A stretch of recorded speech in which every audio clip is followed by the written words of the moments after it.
I need to change and do something. Tactics, yeah. And that psychological understanding or recognizing of it, you know, it weighed on me, made me tired, made me think. Yeah. Anytime you're hurt, you get tired because your brain is over here protecting something instead of just doing. Well, talk about the knee. I've got the exact same thing. Yeah. I don't know if it's the exact same thing, but it's ACL and meniscus. Yeah. And my last fight, I was inspired. My trainer, Frank Shamrock, can do it. You can do it. And this gentleman, he's the guy who did it. It came out a week before the fight, and every day it kept coming up badly, so I was falling over. Yeah. In the fight, I hobbled down the runway, and I came out 3 times. The fight went a distance, but I'm watching you versus Barone. I'm like, how'd you do it? Yeah. You know, I mean, I've had the operation now. I didn't have the operation then, so I'm now in rehab. But you're rehabbing, yeah? Yeah. I just did the rehab.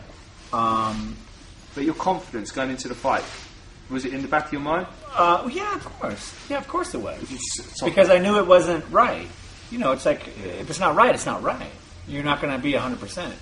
But I also knew that technically I had the right application for the If I'd have gone in with a bad knee and had to wrestle for 20 minutes, I know for a fact I wouldn't have been able to do it because one of those angles, one of those posts would have blown my knee out. I knew a knee bar or a leg lock anything, or even just a bad post and me turning it would have all just left, right? So I knew going in that the technical application of the game, that everything by way of the physical event was going to be a stand-up fight. It was a risk assessment, and so I knew for a fact that we were going to go in and do it. We weren't going to go in and do this. Sure, We were going to go in and do this, and I knew, you know, that technically the odds of me winning that were better because of my skill set. So for me, it was it was a roll of the dice. But even then, the dice were fairly loaded on my side. If I'd have went in and wrestled with a guy like Carl Parisian who can leg toss and hip throw and manipulate my hips and knees and things, and who was intent on doing it, I would have looked at it differently. Because I would have been like, I know for a fact he's going to try to block that knee and throw me.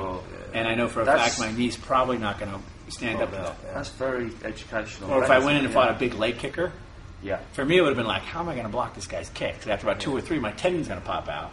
And I know for a fact that this game's going to go south.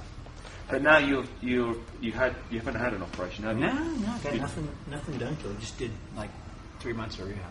It's a very common injury. I think almost every top fighter. Very common. Look at Shogun, he just re-ruptured his after 4 months. Yeah, and most of what happens is this whole knee structure is basically a hamstring type support item, and the hamstrings are one of the least utilized items in MMA. Yeah. Because we're always using the quadricep, we're always pushing forward, or we're pulling back inside of ourselves. Very little of that is hamstring. I understand that. That's why I got the hamstring. So you've got like all sorts of classes here: boxing, wrestling, jiu-jitsu. Yeah. Morning classes. Morning classes. Yeah. Well, our whole thing is martial arts for the whole family. So we really try to get everybody. Do you have lots of people like foreign guys from outside the US coming in to train? We do. Yeah, we get a couple a month. And they come from Australia, Thailand. Do they ever arrange, accommodation or anything like that through the guys at the gym, through yourself? Sometimes they do. If they're a fighter, they're used to kind of sleeping wherever or hanging their hat. So a lot of the guys that are pros do that. A lot of the other guys just come train. There's a hotel right down the street. But if you're like an up and coming fighter, you've had a few pro fights, and you want to come train here, can you just turn up, or is it like invitation only? No, you can actually just turn up. We do a tryout for the pros every quarter, every 3 months or so. We do a big tryout for everybody, which is really good. But like Jeff just showed up one day. Yeah. Called me and was like, I'm at the airport. We'll send somebody to come get you. Make sure you got your bag, you know. That was one of our teammates, actually, James Ific, was on your team. James showed up one day and he stayed for a few years and then he went on his way. Good old James. Good old James. Great guy. Yeah. We get a lot of guys that are, and a lot of guys hang out and stay after the fact and learn to teach and, learn the business side of it. So I think that's really, the business side is really a big portion of it. Well, thank you, Frank. Yeah, no worries. It's a pleasure. Thank you very much. No worries. Pleasure's mine. Thanks a lot. Let me know when you guys want to train again. Be here. Absolutely. Definitely. We're always training. Yeah, we'll definitely be back. Frank Shamrock.